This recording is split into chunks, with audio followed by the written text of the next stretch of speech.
all the stocks I've purchased over the last 22 years, I've only lost significant principal value on 3 of them. NLY Capital is one of those stocks, but since I've held them, they have paid me over 12% in annual dividends every single year for quite a few years now. Does this mean the investment was a good or bad buy, and would this stock be a good pick for a monthly stock purchase? In order to answer that question, we need to dig into their latest earnings report. But first, we should discuss what an REIT is compared to a normal stock. If you're not familiar with how an REIT, it's hard to say, an REIT or real estate investment trust works, take a peek at this article our friends over at Investopedia wrote on the topic. Without getting too far into the weeds here, if you want to get us into the weeds, let us know. Yeah, if you want a nerd rant, then just let us know. We'll do a separate video on it. The high-level explanation of how all this works has a lot more moving parts.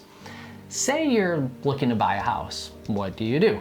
Well, you probably go to a bank or credit union to get a pre-approved loan where they interrogate you. Like an inquisition.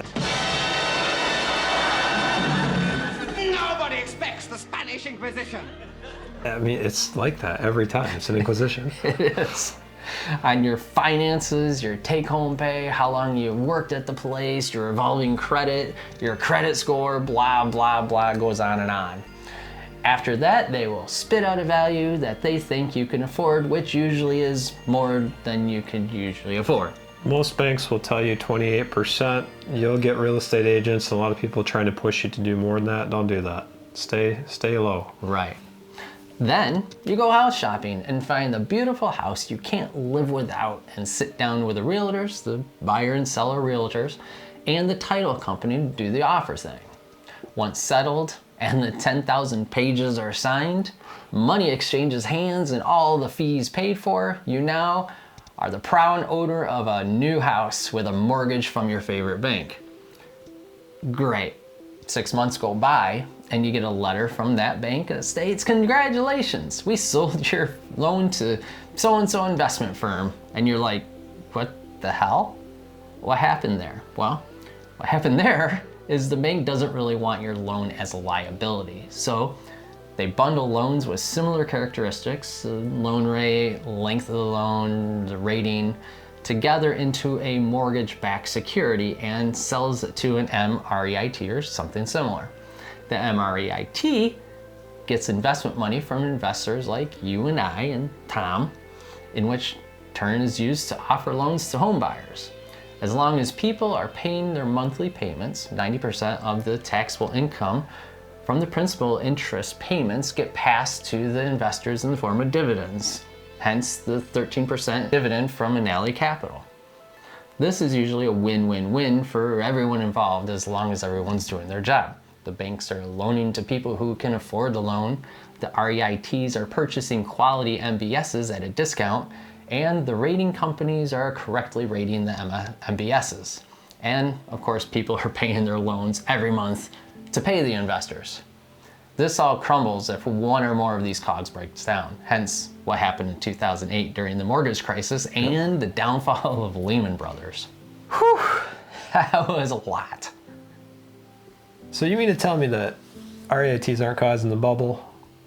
And why is it that when you go on a monologue, there's no problems, but when I go on a monologue, there's a chipmunk treatment, there's the subtitles, there's all that, like I don't get to do that. How come?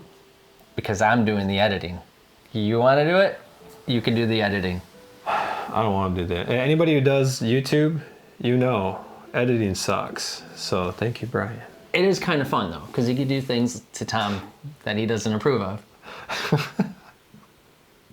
I guess that's true. The way REITs work with the tax code can also be problematic if you're looking to increase the value of the stock itself. Most REITs trade relatively flat over a long period of time, and NLY has been no exception. Taking a look at their trading history shows this pretty clearly.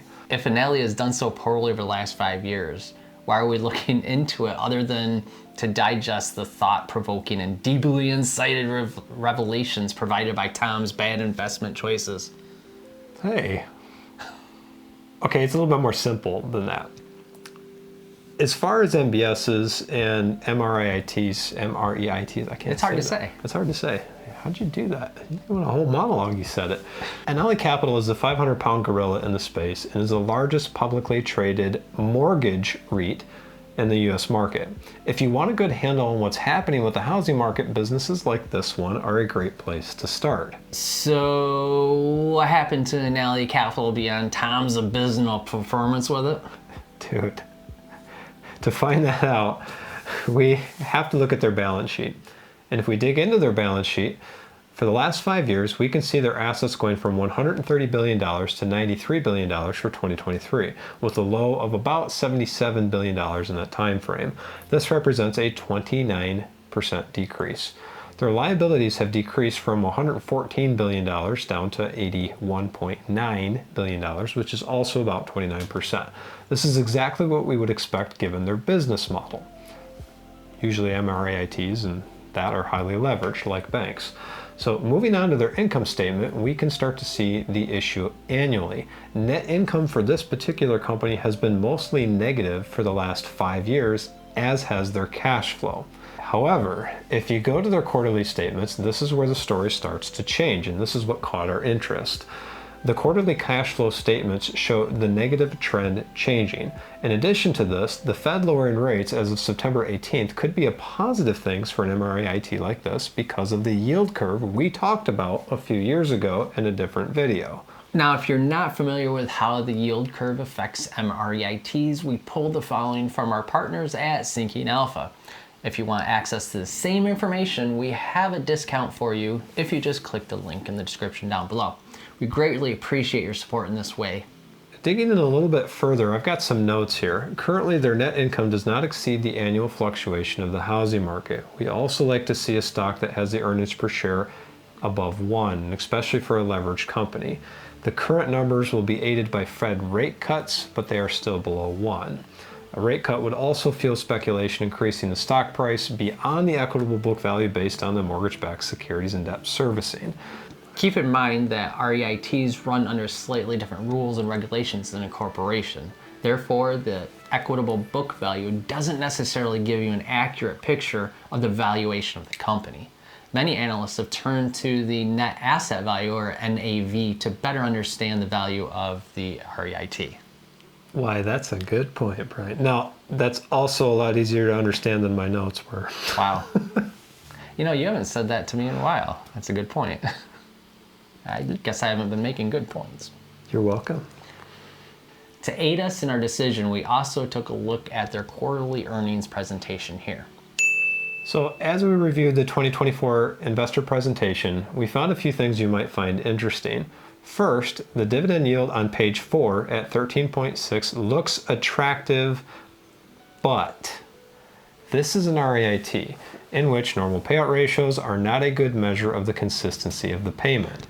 Also keep in mind that there's an investment that they did report negative earnings per share on page 4. On that same page, they also showed the stock trading right at their book value. We believe their current dividend is a little high based on macroeconomics. We've talked about this before. We're afraid of the economy being a little bit too soft. So if you buy them, After talking to your financial advisor, right, do that first. So if you buy them, do not initially plan on that number being the consistent dividend payment until the housing market and the economy overall settles. Moving on, page 7, mortgage delinquencies declined to the second lowest point on record. There's another note we liked, and then on page 10, we noticed this pretty quickly, which is a bullish signal for us. 94% of their portfolio asset type is in 30-year mortgages. The average duration of the 20% of residential loans is on about 2 years, just under that, shown on page 12.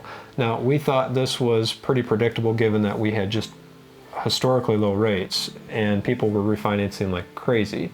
So it makes sense to us that the 30-year would be such a low duration. Normally that's much higher. Continuing, their net interest margin shows a positive number for the first time in 5 quarters and is particularly useful when considering such a heavily leveraged business. How leveraged they are can be found on page 16. You'll find how the bean counters over at NLY Capital believe interest rate changes will affect them financially on page 18. Now, this is a fascinating page to look at for people like me who love numbers.